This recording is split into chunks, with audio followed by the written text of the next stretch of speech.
This morning on DC News Now, a prisoner on the run in the district. DC police's search for a man who escaped from a hospital in Southeast. A chilly start to the week. We're expecting sunny skies and temperatures warming up towards the afternoon. Plus, calls for justice after a 26-year-old man is killed by police. The community honoring the memory of a local violence interrupter. Candidates preparing for the debate stage. They're going to be coming together, talking policy, talking their vision. What voters can expect as Donald Trump and Kamala Harris face off this week. And the Commanders kick off a new season. Fans reacting to the team's new stars taking the field for the first time. You're watching the station covering all of the DMV. This is DC News Now.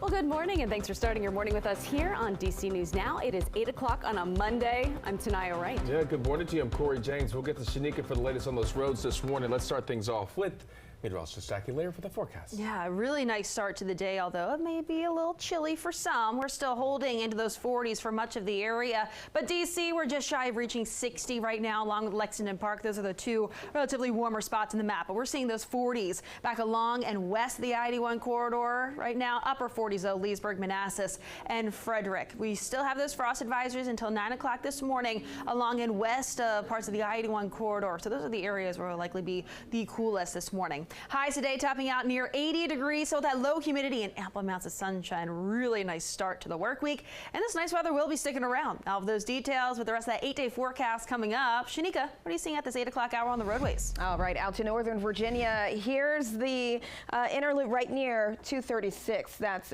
Little River Turnpike. It looks like you have some sort of activity. Could be a disabled vehicle, but that is on to the right, so it is really not causing much of an issue for commuters. You can see that's just off to the shoulder.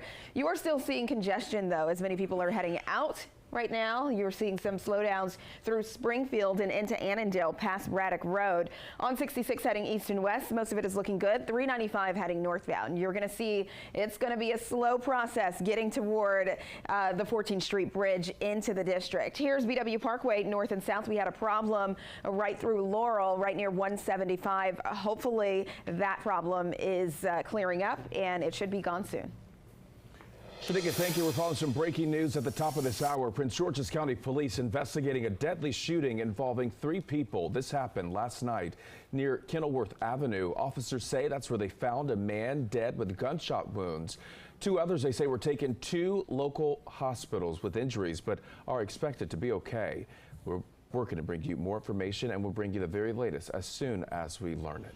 And developing now, the search continues this morning for a suspect who escaped custody at a D.C. hospital. Yeah, this all comes after a similar escape involving a murder suspect who left from George Washington University last year. DC News Now's Liberty Simmons is live this morning outside the medical center from where the person who's on the run escaped. She has the latest on why people are frustrated about why it took so long. Liberty, good morning. Well, police waited nearly 17 hours before they even alerted the public that this even happened. Now, officers took 27-year-old Derek Ross Sims to United Medical Center here in Southeast DC, and now he's still on the run.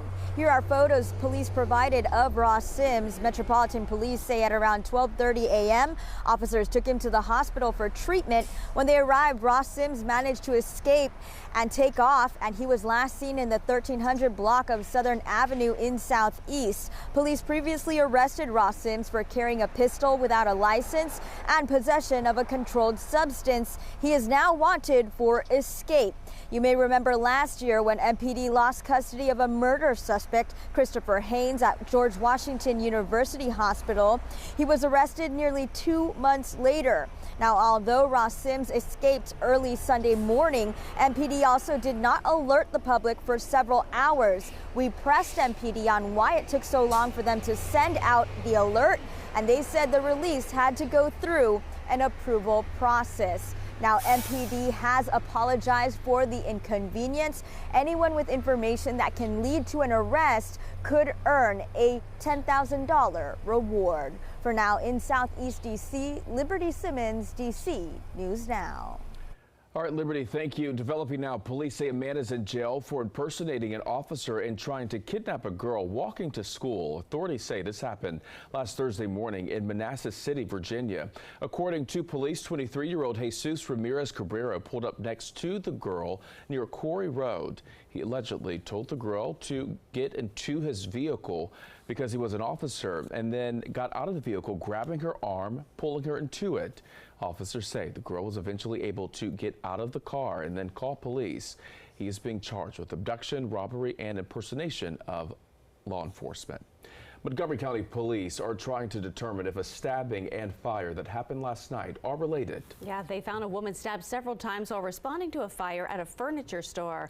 Marie Sase is live in Silver Spring this morning. So Marie, a lot of pieces to the story.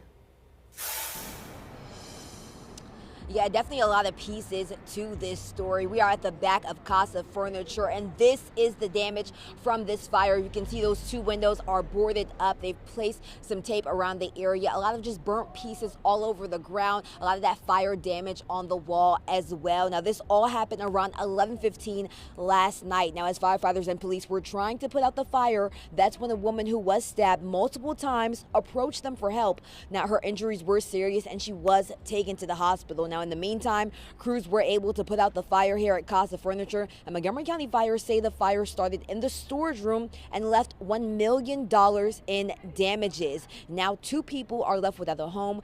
Both of them were not injured in this fire, and although the cause of the fire is still under investigation, officials say several ignition sequence theories are plausible. Now, at this time right now, it's not clear whether the stabbing or the fire are correlated right now, but that's all a part of the investigation. Now, reporting in Silver Spring, Maryland, I'm Marie Sase, DC News Now. All right, thank you, Marie. In Prince George's County, they say ATM was stolen from a Shell gas station. Now, take a look at your screen. In the security footage, you can see the alleged robbers drive through the gas station and carry that ATM out. It happened at about 3 o'clock Saturday morning at the Shell on Livingston Road in Fort Washington. Prince George's County Police say there have been more than 70 attempted robberies of ATMs so far this year. A community still pleading for justice after 26-year-old man was shot and killed by 2 D.C. police officers more than 2 weeks ago. For justice! Justice for justice! Justin Robinson's family held a vigil in Southeast D.C. Friday night. They not only talked about who he was as a person, but also about the nearly 20-minute-long body cam video they watched last week. Nene Taylor describes the moment leading up to the shooting. Stuck the gun in the window, inside the window, and said, "I will shoot your mother head off." Justin took this hand and moved the gun, and they opened fire on him. And Justin Robinson was a violence interrupter for the Cure the Streets program with the D.C. Attorney General's office. His sister says the reason they do not want the video released is because D.C. police told them a redacted version would be released. They want the edited version to be shown to the public.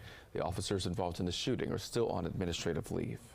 And Montgomery County leaders coming together later today to celebrate the opening of 2 new bus routes designated as Pink and Lime. Each of the new Ride-On Extra service routes has endpoints at the Shady Grove Metro Rail Station and the Travel Gateway Transit Center Universities at Shady Grove. The Pink line goes down Shady Grove Road, while the Lime line is an express route that goes down 370 and Medical Center Drive.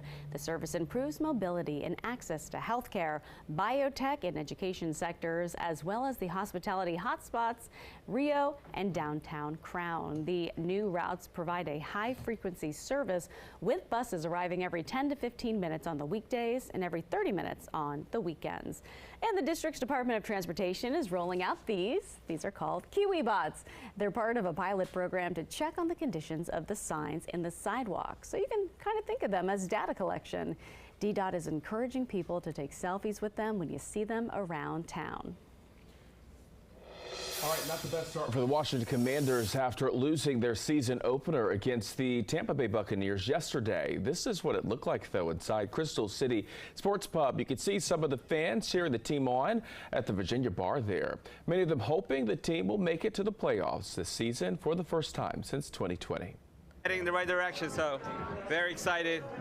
This is the beginning of the good. got that new young quarterback. If he can stay healthy, you see the style. It's these guys that can run, get out of the pocket. It creates havoc for defenses. This guy's got it. He can throw. He can run. The Commanders lost 37-20. New starting quarterback Jaden Daniels scoring 2 rushing touchdowns. All right, so to come this morning, a medical marvel in local operating rooms. New technology assisting doctors with surgeries in Frederick. And Donald Trump and Kamala Harris getting ready to take the debate stage. What we can expect from the first head-to-head meeting between the two candidates. And let's take a live look outside this morning with Jackie. A really nice start to the day. We're tracking those clear skies. Just a bit cool out there. But later on today, with that sunshine, temperatures will warm up right around 80. Still with that low humidity, though. More details and how much longer this nice weather will stick around right after the break.